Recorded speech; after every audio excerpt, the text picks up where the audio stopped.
You are always worthy of greatness. Greatness belongs to you.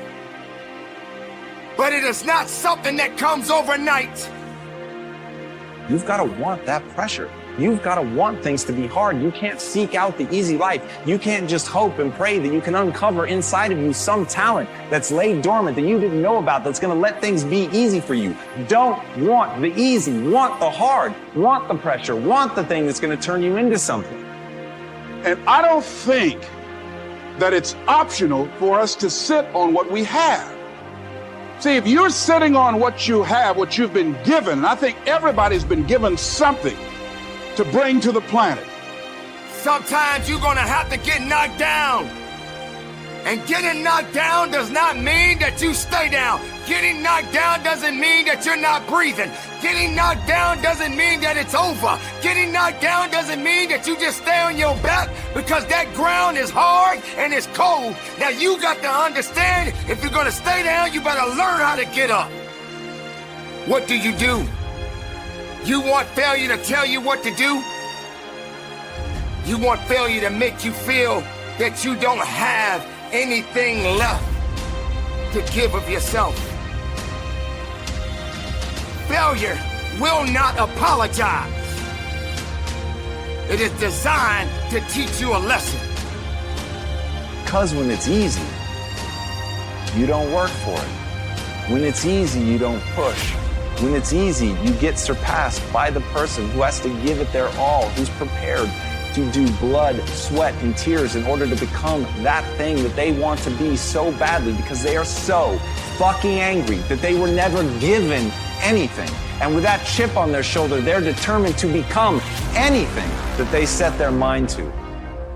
So whether you have talent, whether you don't, the only thing that matters is, will you persevere? Will you stick with it long enough to get great? It is designed to make you better. Welcome to failures. Yes, there are many people in the world who refuse to fail. Every living human being must fail. You must humble yourself. You must be willing to understand that with a failure, sooner or later, a victory will be waiting for you. But there's always a greater force out there that's maybe a little bit tougher and a little bit stronger than you. And when it comes, you just gotta work a little bit harder so that you can overcome it. That may be a relationship that you're facing right now. The workplace may be a little challenging for you right now. Just raising your children may be a little challenging for you. But that doesn't mean that it's over. There's always gonna be work to be done. Choice is one of the most intoxicating things in your life. It's one of the most beautiful things that any of us are ever going to encounter. But hiding in that beauty is the most destructive force imaginable. Because if you want to get something done, if you want to do that thing that burns inside of you, you have to remember, you can do anything once you stop trying to do everything. The key to really being successful, the key to doing something at a grand scale, the key to playing on a world stage is to pick something, to be able to stand in a room with 1,000 doors and shut 999 of them, to have the balls to know which path you're willing to take and to exclude all others. But until you can do that, you're never going to be able to develop the skill set that you're going to need to perform, because here is the reality. In order to do it, some people just go to sleep. And some people do things like go shopping or watch TV, but we're going to talk about that in your next take. Those are people that are changing what they're focusing on. But the primary way most of us try and change how we feel is by changing the way we use our physical body. Drugs is the most obvious example. We've already talked about that. Cocaine. Why? Because it changes their state rapidly. That's why people still purchase it, even though it destroys their life simultaneously. They don't focus on that. The point is, any change in your physical body makes an immediate radical change in the way that you feel. So what you've got to learn to do is use this to your advantage. Instead of being at the effect of things, immediately change your emotions. So right now, let me give you a frame of reference about what I'm saying. I learned a long time ago that if I really wanted to succeed on an ongoing basis, I probably needed to measure my level of emotion, my level of intensity. I got a lot of this by working with professional athletes. I notice that most athletes are really conscious of and pay attention to managing their emotions and their state. That only you can do that. Only you can perform that. Only you can initiate that activity. And if you don't do that, if you're not filling in your life with your life work or your mission, then there are gaps in your life. And what we do when we're not living out our true identity, we begin to fill the gaps. We fill the holes with garbage, alcohol, drugs, worry, self-destructive behavior. So when you begin to look at your life and you know that you're not doing what you can do because you have allowed yourself to be held captive by your fears.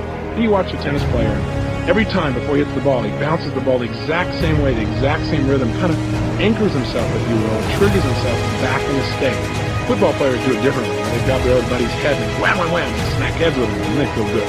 Now, baseball players, they spit, grab their legs, scratch the ground, but they do certain things every time to get themselves in state. As I started to work with professional athletes, people like the Los Angeles Dodgers, or the United States Army, or individual Olympic athletes,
every one of them focused on are they ready or not, kind of checking their state.